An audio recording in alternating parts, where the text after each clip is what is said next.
Magigisa tayo ng bagoong na may baboy. Sabi ko kay Super A, magigisa ako ng bagoong. Papakuluan muna natin si baboy.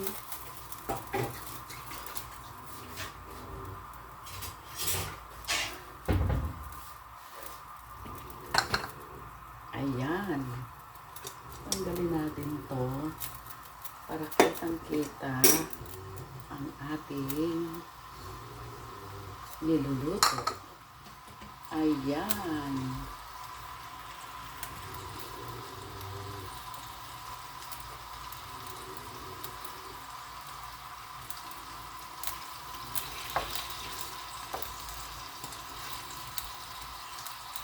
Nagigisa ako ng bagoong kasi meron po akong paksiw na bangus.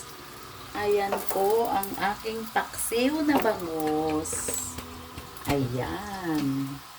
Kaya magigisa ako ng bagoong. Sabi nga nila, ang partner daw po ng paksiw ay binagongan. Pero ako, hindi ko masasabing binagongan ito kasi konti lang po yung alamang.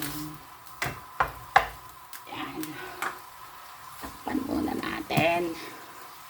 Lagyan muna natin ng konting mantika. And then,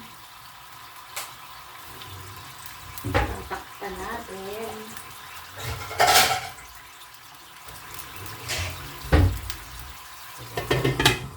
Takpan muna natin.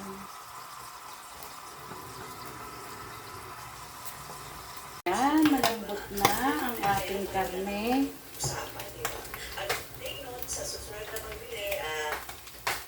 Ilagay na natin ng bawang. Ilagay na natin ng isang katutak na garlic. Isang katutak na garlic ang ilalagay natin. Parang ang dami ng bagoong na iluluto.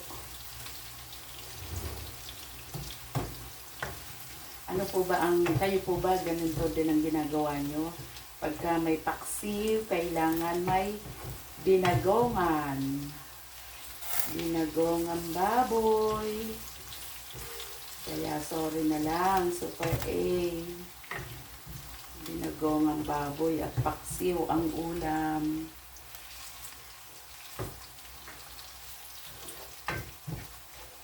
Tapos, onion. May kilikili na.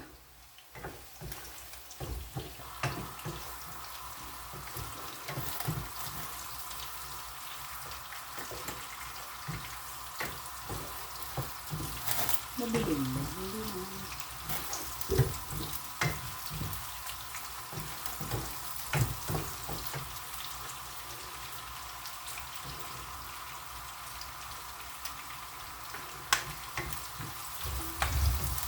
Ilang minutes lang. Luto na si onion. Isunod naman natin ang kamatis. Magkakaiba po tayo ng version. Mga kapusinera.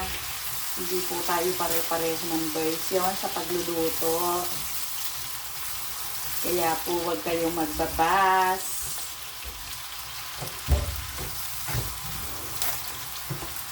Ako po, pagka nagluto at naggisa, kung kinakailangan lagyan ng kamatis, nilalagyan ko kamatis. At saka ako po, pag nag-aadobo, may kamatis. Adobong baboy, adobong manok, may kamatis po akong inilalagay.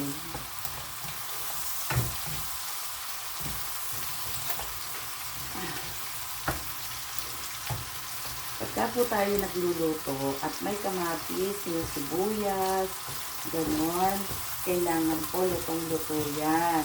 Kumbaga, pirat na pirat ba? Durog na durog. Durog na durog ang kamatis. Kasi po, doon makikita na mas masarap ang ating niluluto.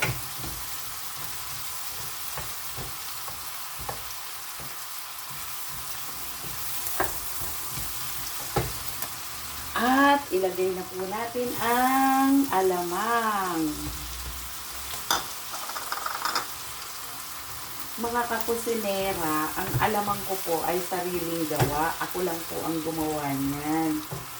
Bihira po akong bumili sa palengke ng alamang. Ako lang po ang gumagawa niyan. Kaya kahit na hindi luto ang alamang, pwede mong kainin. Kahit hindi luto, pwede kang magsawsaw ng mangga. Nilalagyan ko po ng konting suka.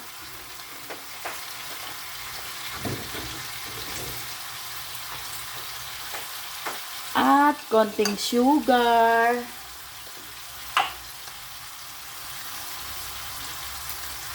Yan.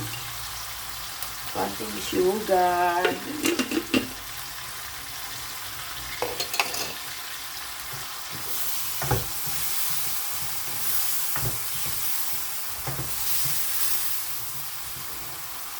Yan. Hayaan lang po natin hanggang sa maluto na siya.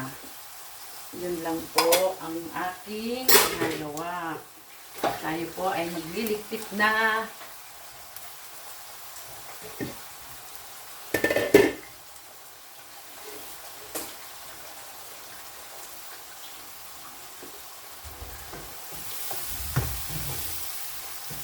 Muntik nang hindi makita yung bagoong.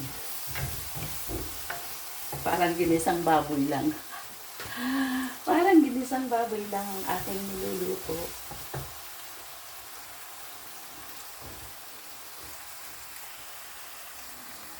Ayan. Wala po akong videographer. Kaya po wag na po kayo magtaka kung bakit malikot ang aking camera.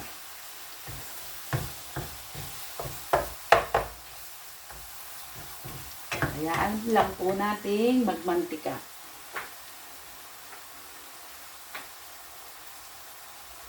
At saka po natin lagyan ng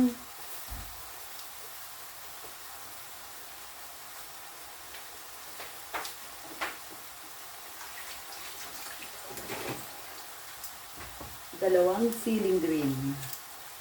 Huwag na pong pula kasi pagka kapula baka sobrang anghang. Tapos po, ang paksiw, nilagyan ko ng talong at ampalaya. Ang paksiw na bangos. Mga kakusinera, pagka po tayo magluluto ng gulay, katulad ng, lalo na po ang ampalaya, ibabad po natin muna sa tubig. Babad lang. Para matanggal yung ano. Sabi nga po kasi ng mga farmer, na napapanood ko na mga nagtatanim ng gulay, lalo na daw po ang ampalaya, marami daw pong ano yan, maraming ano tawag dito, maraming ini-spray na gamot.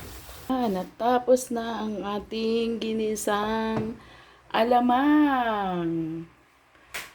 Tayo ay kakain na. Wait lang natin ang aking anak na tulog pa. Naman tayo ngayon sa tindahan. Tayo ay magjo-duty naman. Magjo-duty naman tayo sa tindahan. Nakaw, naiwan ko bukas ang bintana. Oh. Naiwan kong bukas. Baka lumabas na aman ng aking mingming. Ngayon, dito naman tayo sa tindahan. Duty na naman dahil si Super A ay naglalaba. Ayan. Ayan ang sistema ng aking tindahan. Ayan. Ayan po. Ayan po ang tindahan. Ngayon po ay ano na 10 o'clock na. 10 o'clock.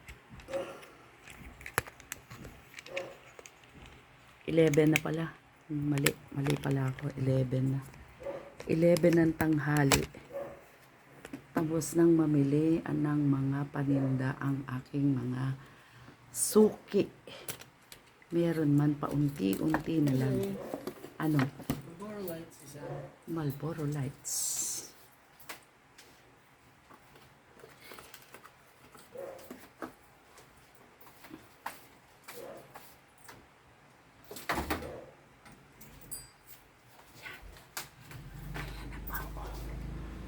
Bumili. Meron pong bumili na isang Marlboro Lights. Kaya ayun. So, magre-ready naman tayo ng tanghalian. Kamusta na po ang bentahan? Bawi-bawi na ba mga kasari? Mga kasari, nakakabawi na ba tayo? Ang ganda ng araw ngayon, no? Ang init.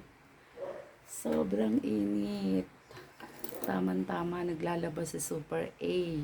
Matutuyo ang labahin. Oh. Shout out sa mga bagong subscriber ko. Maraming salamat din sa mga viewers. Sa mga viewers na walang sawang nanonood sa aking simpleng video. Shout out Sister Rose and Dave. Shout out Judith Bonifacio. Shout out kay Dudut Simbilio.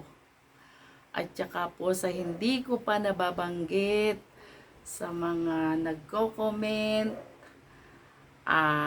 sa susunod na vlog po, doon ko mababanggit at isusulat ko na po ang inyong mga pangalan, ang inyong mga name.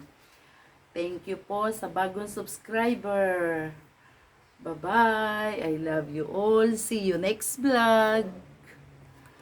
See you next vlog, mga kasari, mga kakusinera.